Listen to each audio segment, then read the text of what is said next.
Entonces vamos a abrir el libro de Hechos, capítulo 6. Continuando con el libro de Hechos. Hay una maravillosa palabra en el capítulo 6, versículo 1. Dice, elección de 7 diáconos. Y dice el versículo 1, en aquellos días, como creciera el número de los discípulos, hubo murmuración de los griegos contra los hebreos, de que las viudas de aquellos eran desatendidas en la distribución diaria. Entonces los 12 convocaron a la multitud de los discípulos y dijeron, no es justo que nosotros dejemos la palabra de Dios para servir a las mesas. Buscad pues, hermanos, de entre vosotros a 7 varones de buen testimonio, llenos del Espíritu Santo y de sabiduría, a quienes encarguemos este trabajo, y nosotros persistiremos en la oración y en el ministerio de la palabra. Padre, te doy gracias por tu palabra. Oramos una vez más, después de alabar y de bendecir tu nombre. Oramos para que venga el espíritu de revelación sobre tu pueblo, para comprender, entender tu maravillosa palabra, Señor.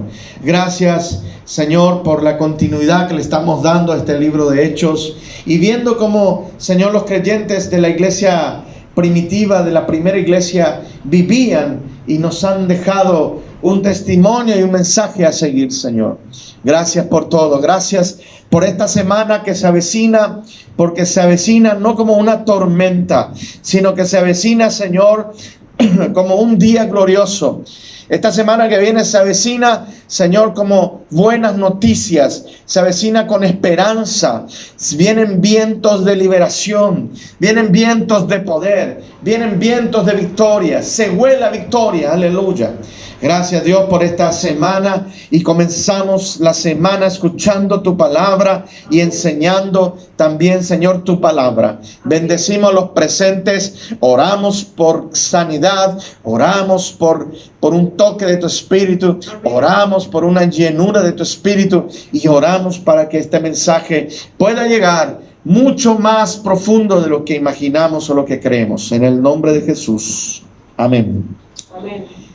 Y el verso 5 dice, agradó la propuesta a toda la multitud, y eligieron a Esteban, varón lleno de fe y del Espíritu Santo, a Felipe, a Prócoro, a Nicanor, a Timón, a Pármenas y a Nicolás, prosélito de Antioquía, a los cuales presentaron ante los apóstoles, quienes orando les impusieron las manos. Gloria a Dios. Bueno, se eligió 7 diáconos por la razón del cual hemos leído, ¿verdad? Había una desatención a las viudas. De más está decir, pero vamos a volver a recalcar, que vivían en comunidad, vivían todos juntos, y entre pues parejas, jóvenes, ancianos, habían viudas jóvenes, viudas no tan jóvenes, que tenían que ser atendidas. Recuerden que la cultura israelita dice o redacta que las viudas no podían trabajar, ellas tenían que ser atendidas por quienes lo podían hacer.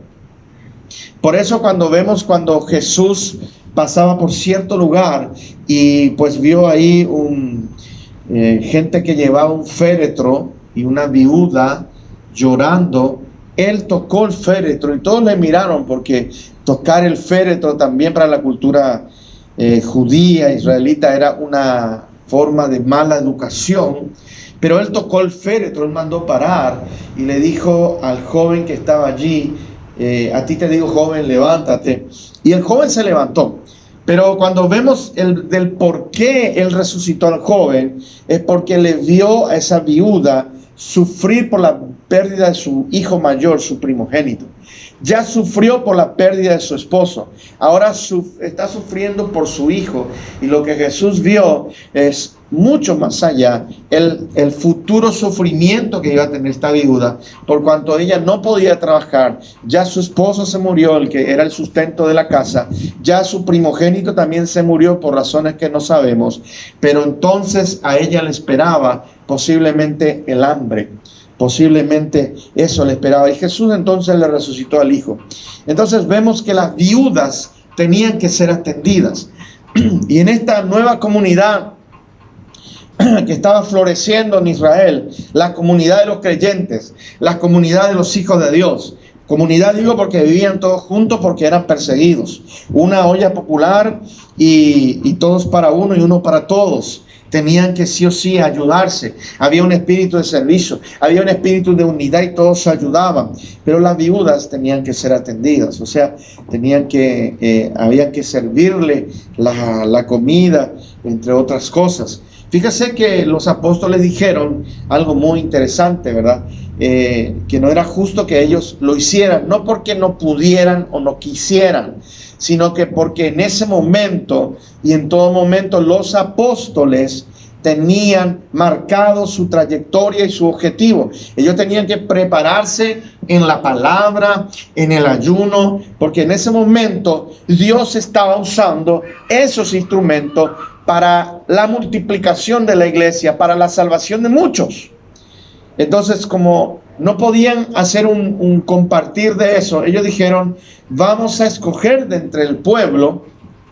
Y llama la atención, aquí volviendo al verso 3, de entre ustedes 7 varones de buen testimonio. Alguien alguna vez preguntó, ¿por qué no eligieron mujeres? Bueno, más adelante sí lo eligieron, ¿verdad? Pero siempre en la cultura judía, ¿verdad? Como dijimos la otra vez, ¿verdad? Dicen, comieron 5,000 hombres, sin contar mujeres y niños, ¿verdad? Daba la supremacía al hombre, ¿verdad? Aquí escogieron 7 varones, ¿por qué no escogieron, verdad, mixto? Bueno, es un poco la cultura de esta nación. 7 varones, pero miren la característica: buen testimonio, intachable, lleno del Espíritu Santo, que se ha gobernado por el Señor Espíritu Santo, que hace poquito había venido a la tierra, hace poquito había venido a morar en los creyentes. Lleno del Espíritu Santo, dice, lleno del Espíritu de sabiduría. ¿Cómo se adquiría la sabiduría? La sabiduría no se adquiere sino solamente a través de la lectura de la palabra. Y dice, a quienes encarguemos este trabajo, y nosotros persistiremos en la oración y en el ministerio de la palabra. Muy bien, ¿por qué se necesitaba buen testimonio para solamente servir una comida, para solamente lavar los platos, por así decirlo, o hacer o deshacer una mesa? ¿O por qué no cocinar y limpiar la cocina? ¿Por qué se necesitaba buen testimonio? Porque en eso eran muy delicados los apóstoles. No quería nadie allí que alguien le esté acusando de violador, secuestrador, pedófilo o cosas peores o cosas menores como fuese. Tenía que ser buen testimonio para la gente que trabajaba para el reino. Porque en la mente de estos apóstoles estaba todavía el lugar santo, ¿verdad? El lugar santísimo, el lugar santo, ¿verdad? Y el atrio exterior. O sea, estaba en su mente el tabernáculo.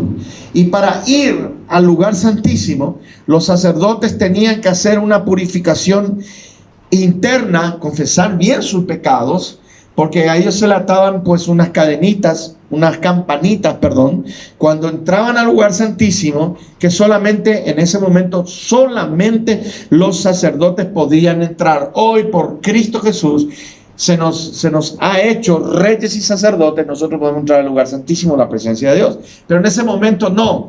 Entonces tenían que confesar bien sus pecados, porque si entraban a la presencia de Dios a interceder por los pecados del pueblo y ellos estaban en pecado, ahí mismo caían fulminados, como fue con Ananías y Zafira. Ahí mismo caían fulminados, muertos. Tenían que hacer una purificación, una limpieza en su cuerpo, y en sus vestiduras. O sea, era un requisito, hermano, tremendo. Ellos tenían en su mente eso, que la gente que ministraba en el altar tenía que ser gente calificada. Ellos no tenían en su mente cantidad, sino calidad. La gente del altar tenía que tener calidad. Aleluya. Por eso es que dijeron, algunos dirían, pues, qué exagerado. Buen testimonio, lleno del Señor, lleno del Espíritu de sabiduría. Yo les quiero explicar uno a uno del por qué ellos dijeron esto, ¿verdad? Uno, porque tenían en mente eso. Tenían en mente la calidad de la gente del reino que trabaja. Aleluya. Estos eran como líderes, diáconos, servidores que iban a representar a la iglesia primitiva. Primitiva, por cierto, no quiere decir, muchos hoy en día, ¿verdad?, manejamos la palabra primitiva como cavernícola, ¿verdad?, como primitivo, ancestral. No, ellos sencillamente aquí, la Reina Valera tradujo, ¿verdad?, la iglesia primitiva, queriendo decir la primera iglesia. Nada más. Tal vez está mal traducido. Bueno, solamente quiere decir la primera iglesia. Esta fue la primera iglesia de los creyentes. Esto fue la primera iglesia donde se fue desarrollando. Por eso es que nos quedó un ejemplo y nos quedó principios. Ellos eligieron los diáconos, gente con un espíritu de servicio. ¿Y cómo tenían que ser? Pues de buen testimonio. Segundo, lleno del Señor, que el Señor les dominase. ¿Por qué? Porque cuando el Señor te domina, tu carácter y tu temperamento está dominado. Ellos no podían despacienciarse por las viudas. Sabemos que la gente de la tercera edad se necesita una dosis impresionante de paciencia porque ya están en otra etapa. Y por eso es que esta gente, estos varones específicamente, tenían que ser llenos del Espíritu Santo. O si no, se iban a pelear todos. ¿Por qué lleno de sabiduría? La sabiduría es la aplicación de la inteligencia. No podían ser unos tontitos, no podían ser unos bobitos. Tenían que ser inteligentes, pero no solamente inteligentes que manejaban información. La sabiduría es cuando la inteligencia que tienes, maneja información, lo sabes aplicar en el diario andar. Ellos tenían que tener la sabiduría que conlleva prudencia, aleluya, para poder estar entre personas de difíciles convivir, aleluya. Personas de tercera edad ya están en categoría de personas de difícil convivir. Ellos tenían que tener sabiduría. Imagínense que le sirvas un plato a alguien de esas viudas, no todas las viudas eran de la tercera edad, y que te digan, no, yo no quiero comer hoy, papito, anda a hacerme la comida. Pero mamita, no hay otra comida. Esto es lo que se juntó la ofrenda. Esto es lo que hoy vamos a comer, garbanzo, poroto. No hay otra comida. Había que tener mucha paciencia para explicar con amor. Había que tener mucho amor para hacerle entender a esa persona que a lo mejor en ese día no había o no se podía, pues, satisfacer sus deseos. Entonces, lleno del Espíritu Santo, lleno de sabiduría. Y mientras tanto, mientras esta gente sirve, limpia, cocina, sirve de servicio, servidores, ellos también iban a servir, pero predicando y ministrando la palabra de Dios. Recuerde, en la mente, en la mentalidad de estos apóstoles, estaba que si ellos iban a predicar la palabra, ellos se preparaban. No es que venían y decían cualquier cosa. No es que venían e improvisaban. Ellos se preparaban para que el Espíritu Santo impacte. Aleluya. ¿No le parece eso un mensaje muy directo a la conciencia? ¿No le parece eso un mensaje muy directo a nosotros los predicadores, a nosotros que llevamos un mensaje a la gente? Tenemos que prepararnos para que nuestro mensaje impacte. Aleluya. Y así fue la multitud. ¿Quién era esta multitud? La congregación. Recuerdan que se convirtieron en 3,000, luego 5,000. Había una gran multitud. Los apóstoles le impusieron las manos. Los apóstoles ordenaron, reconocieron, bueno, ellos van a ser diáconos. De la palabra griega diáconos, servidor nada más. Y en el verso 7 dice, y crecía la palabra del Señor, y el número de los discípulos se multiplicaban grandemente en Jerusalén. También muchos de los sacerdotes obedecían a la fe. Yo quiero que note usted una palabrita que hace una diferencia abismal. Primero dice que crecía la palabra del Señor. ¿Después de qué dice esto? Después que la iglesia se empezó a ordenar. Ustedes tienen que hacer este trabajo, pero con calidad. ¿Van a servir? Hágalo con calidad. Se van a llamar diáconos. Ustedes, apóstoles, van a predicar, van a orar por enfermos, van a echar fuera el espíritu de adivinación de aquella mujer, van a hacer esto, aquello. Hágalo con un impacto. Prepárense para tal efecto. Aleluya. Tanto los diáconos necesitaban una preparación, necesitaban su tiempo de preparación. Asimismo los apóstoles, ¿verdad?, necesitaban esa preparación. Por eso es que crecía la palabra del Señor. Crecía porque en esa multitud hay algunos factores que notar. Uno, ¿verdad?, ellos trabajaban en unidad. Dos, ellos se preparaban. Y tres, sigue diciendo acá, y el número de los discípulos se multiplicaba. No dice el número de la multitud. La multitud no se multiplica. Ahora, si como es en este caso, si la multitud es de discípulos, se multiplica. Los discípulos se multiplican. Porque si uno es discípulo es porque fue discipulado, porque fue mentoreado, porque fue enseñado. Y cuando eres mentoreado, capacitado, enseñado, impartido por tu maestro, por tu líder, por tu pastor, por tu apóstol, tú vas a volcar eso mismo a otro discípulo, y el otro discípulo lo va a hacer así, y así sucesivamente. Por eso dice, crecía la palabra del Señor y crecía el número de discípulos. Los que no son discípulos no se multiplican. Son árboles sin frutos, son vientres estériles. Solo los discípulos se multiplican. Aleluya. Por eso es que en todo el mundo, antes, durante y después de esta pandemia, se va a seguir enfatizando el discipulado. El discipulado. Y también, imagínense, muchos sacerdotes. Pero estos no eran sacerdotes católicos, porque aquí no existía la iglesia católica todavía. Muchos sacerdotes obedecían a la fe. Sacerdotes judíos obedecían a la fe. Wow. Para que hoy un sacerdote judío se convierta al cristianismo, pues tiene que ser impactado por el mensaje y por los milagros. Y eso es lo que había en aquel tiempo. Eso es lo que había, mis amados hermanos.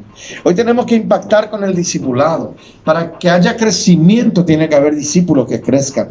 Ahora, el discipulado es algo despacioso y es muy diferente a tener una multitud. Por ahí tener una multitud tal vez sea más fácil que tener muchos discípulos, porque cada uno de los discípulos se necesita tiempo, se necesita invertir tiempo y dinero en esa persona, como lo hizo Dios conmigo y lo hace Dios contigo.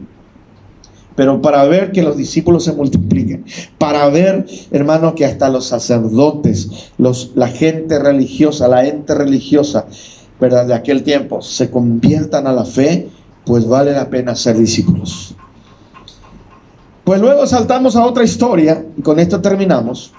Dice, arresto de Esteban, que después muere como un mártir, el primer mártir de la Biblia. Arresto de Esteban, versículo 8 dice, y Esteban, lleno de gracia y de poder, hacía grandes prodigios y señales entre el pueblo. Yo pregunto, ¿quién era Esteban? Allá en el verso 5 dice, eligieron a Esteban como diácono, varón lleno de fe y del Espíritu Santo. Esteban no era un evangelista, Esteban no era un apóstol, no tenía ese llamado. Esteban no era un pastor, Esteban era uno que limpiaba la cocina y servía la comida. Aleluya, era un diácono. Si bien el diaconado no se sujeta solamente a eso, el diaconado son gente con espíritu de servicio, ¿verdad? Miren, este diácono, dice, lleno de gracia y de poder, dice, hacía grandes prodigios y señales entre el pueblo. O sea, oraba por la gente y se sanaba, y Dios lo usaba en señales y milagros. Él no era pastor, él no era salmista, él no era apóstol, él no era evangelista, él era diácono. ¿Entiendes? Entonces se levantaron unos de la sinagoga llamados llamada de los libertos y de Cirene y de Alejandría y de Cilicia y de la Asia, disputando con Esteban. A Esteban lo convocaron y toda esta gente que son cabecillas de sectas de aquel tiempo, inclusive con el gobierno eclesiástico del momento, lo llamaron para discutir doctrina. Discutir. Ahora, Esteban tampoco tuvo problema. Él fue, y dice el verso 10, no podían resistir la sabiduría y el espíritu con que él hablaba. Él hablaba con sabiduría y él hablaba con el Espíritu Santo. Hermanos amados, cuando nosotros tenemos estos requisitos, lleno del Espíritu Santo, lleno del Espíritu de sabiduría, intachable, entonces podemos hablar con cualquiera. Esteban conocía las Escrituras. Esteban le recitaba las Escrituras. Los otros decían cualquier disparate o decían su doctrina errada, pero Esteban le citaba las Escrituras. Verso 11, entonces sobornaron unos para que dijesen que le habían oído hablar palabras blasfemas contra Moisés y contra Dios. Y soliviantaron al pueblo y a los ancianos y a los escribas, y arremetiéndolo arrebataron y le trajeron al concilio y pusieron testigos falsos que decían: este hombre no cesa de hablar palabras blasfemas contra este lugar santo y contra la ley. Eso era pecado mortal, pues le hemos oído decir que ese Jesús de Nazaret destruiría este lugar y cambiaría las costumbres que nos dio Moisés. Definitivamente Jesús nunca dijo que él iba a cambiar las costumbres de Moisés. Sí dijo por él: ustedes destruyan este templo y yo lo voy a reconstruir en 3 días. Era una parábola de que él iba a morir en 3 días, iba a resucitar. Fíjense algo de la gente religiosa, de la secta, de la gente guiada por el enemigo. 1, contrata testigos falsos. 2, miente, ¿verdad? 3, usa la violencia. Con violencia le trajeron al concilio. Y 4, tergiversa pues la palabra de Jesús. Tergiversó. Jesús no dijo eso. Jesús no dijo eso. ¿Se acuerdan de pues el diablo en la serpiente cuando habló con la mujer? Con que Dios dijo, y dijo algo que Dios no dijo. Aleluya. Dijo un poquito lo que Dios dijo y luego dijo mentiras. Eso hace hoy el diablo. Te presenta como carnada una pequeña verdad, pero luego el resto es como un tren, el tren de la verdad, pero con vagones de mentira. No sé si usted me entiende. Un poquito de verdad, el resto es mentira. Así trabaja el diablo. Porque la primera verdad que te presenta es una carnada para que muerdas el anzuelo. Entonces, todos los que estaban sentados en el concilio, al fijar los ojos en él, en Esteban, vieron su rostro como el rostro de un ángel. ¿Por qué? ¿En qué sentido vieron el rostro de un ángel?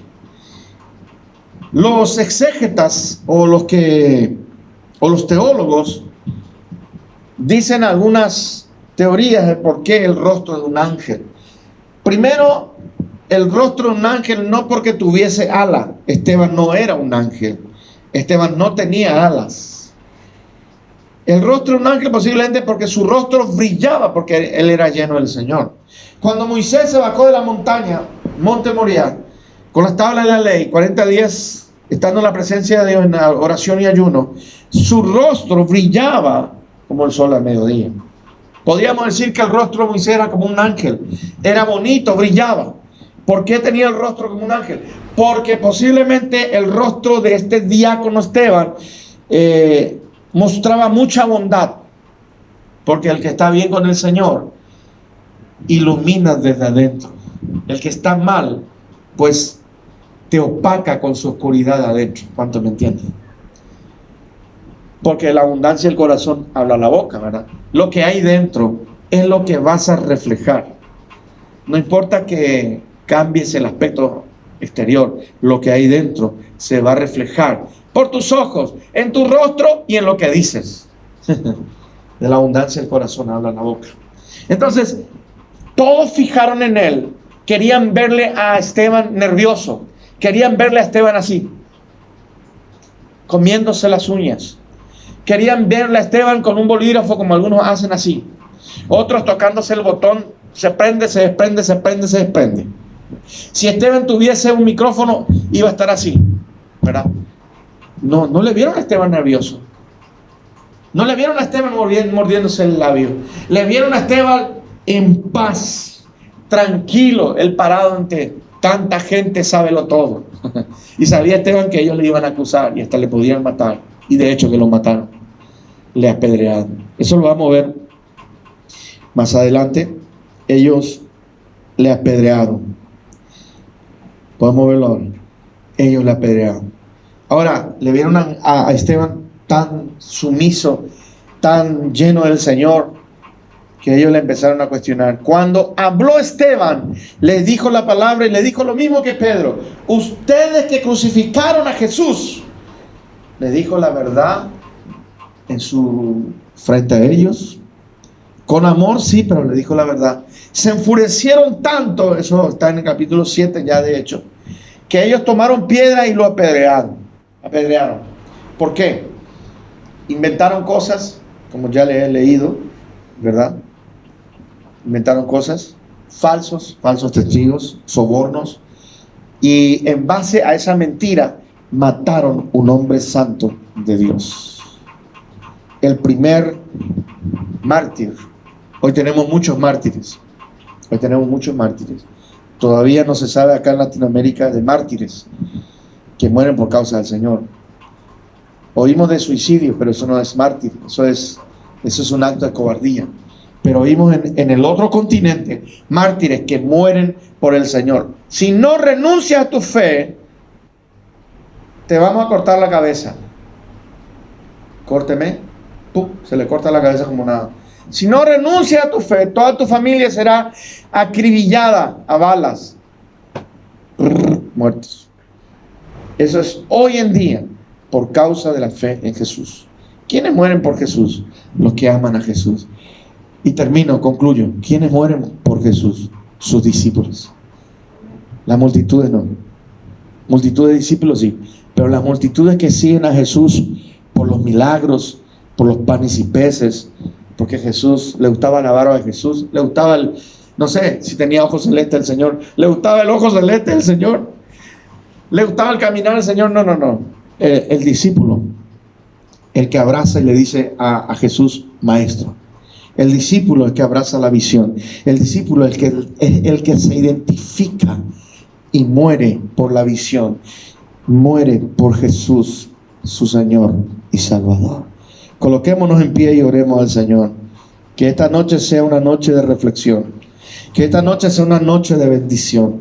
Que esta noche sea una noche en donde podamos reflexionar, pensar de cómo estamos. Somos parte de esa multitud que solamente quiere milagros, solamente queremos beneficios del Señor, o somos parte del discipulado del Señor. Somos los discípulos, somos los diáconos, somos los servidores del Señor. Padre, una vez más en esta preciosa noche, oramos y agradecemos por tu gran amor y misericordia.